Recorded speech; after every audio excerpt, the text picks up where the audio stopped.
Halo, selamat datang di channel Ruang Taktik. Di video kali ini, kita akan analisis kemenangan telak Arsenal versus Everton.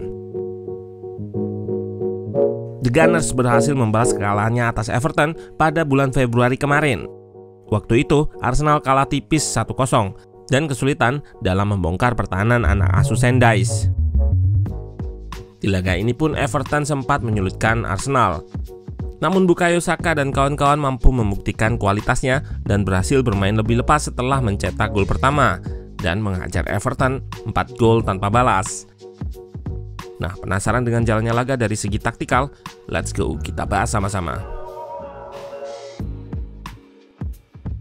Arsenal yang diasuh oleh Mikel Arteta menggunakan formasi 4-3-3. Menariknya, Trossard dimainkan di posisi Nketiah, yaitu nomor 9 atau striker.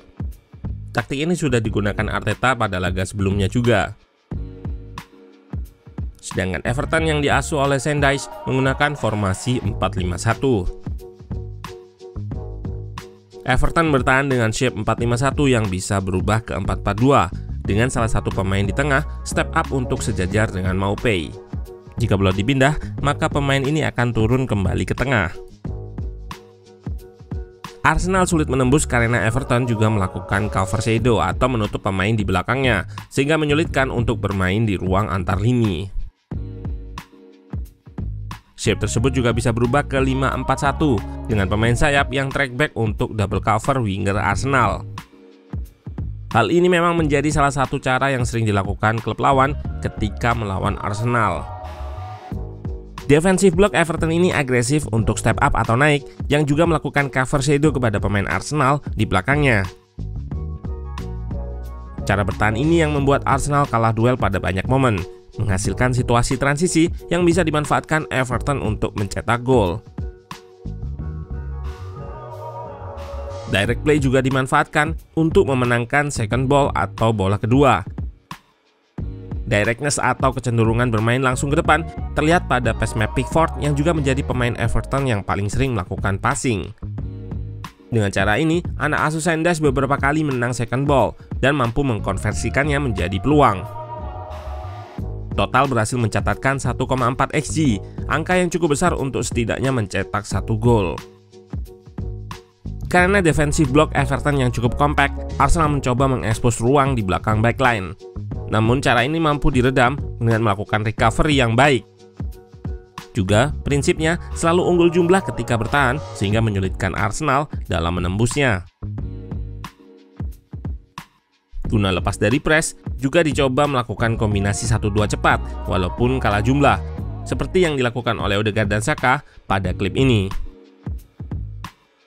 Walaupun Everton bertahan menggunakan keunggulan jumlah pemain, Arsenal mempunyai Odegaard dan Saka yang memiliki keunggulan kualitas atau qualitative superiority untuk bisa menembusnya. Juga dengan peran Trossard, Arteta bisa membuat keunggulan jumlah di sayap atau wide overload dengan menginstruksikannya untuk melebar, nggak selalu di tengah seperti Nketiah. Hal ini membuat Trossard bisa berotasi dengan Martinelli dan membantunya untuk berada pada posisi yang lebih berbahaya di tengah. Satu lagi pemain yang punya keunggulan kualitas adalah Zinchenko. Pemain yang didatangkan dari Man City ini punya kemampuan untuk bermain seperti gelandang, lantaran posisi awalnya memang gelandang.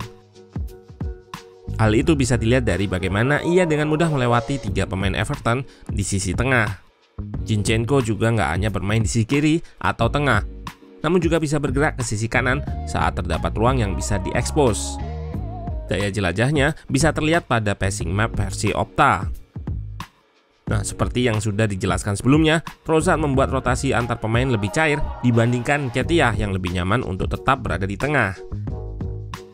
Hal ini membuat lawan kesulitan melakukan penjagaan. Bisa dilihat awalnya Martinelli berada di tengah, lalu ia bergerak ke sayap kanan dan membuat Saka lebih ke tengah untuk mendekat ke kotak penalti. Trossard, Xhaka, Odegaard berhasil mengikat markernya. Sedangkan Gueye tertarik pada bola dan nggak melakukan cover shadow, sehingga membuka jalur passing ke Saka yang akhirnya bisa mencetak gol. Saka berhasil menerima bola di ruang antar backline Everton, akibat Martinelli lepas dari penjagaan McNeil dan mampu membuat overload atau situasi 2 versus 1 dengan Saka, untuk menyulitkan Michael Lenke dalam melakukan penjagaan.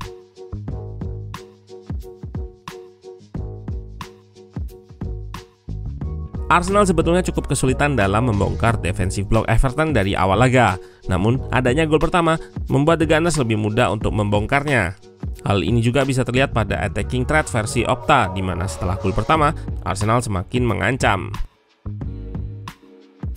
Pentingnya peran Zinchenko dan Trossard kembali terlihat pada gol ketiga. Zinchenko melebar lalu bergerak masuk untuk mengekspos ruang di tengah. Seperti gol pertama, adanya Trossard memungkinkan rotasi yang cair. Di sini, ia berotasi posisi dengan Martinelli. Arsenal unggul jumlah melawan backline Everton 5 versus 4 dengan Trossard sebagai orang bebas. Hal ini memudahkan untuk membuat wide overload dan bisa membongkar defensive block Everton dengan mudah. Lalu, Trossard mengirimkan cutback ke Odegaard yang gak terjaga dan berhasil dikonversikan menjadi gol.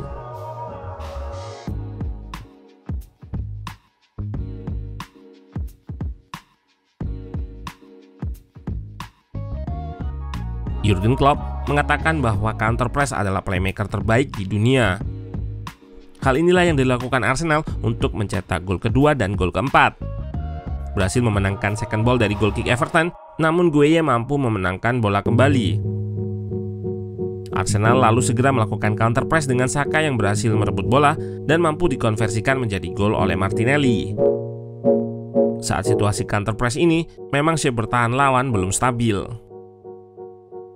Pada gol keempat, Arsenal kembali melakukan counter press dan memenangkan second ball untuk mencetak gol.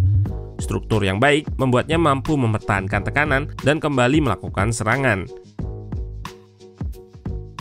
Walaupun mempunyai beberapa kekurangan, Nketiah yang dimasukkan memiliki kemampuan hold up atau menahan bola dan link up yang sangat baik.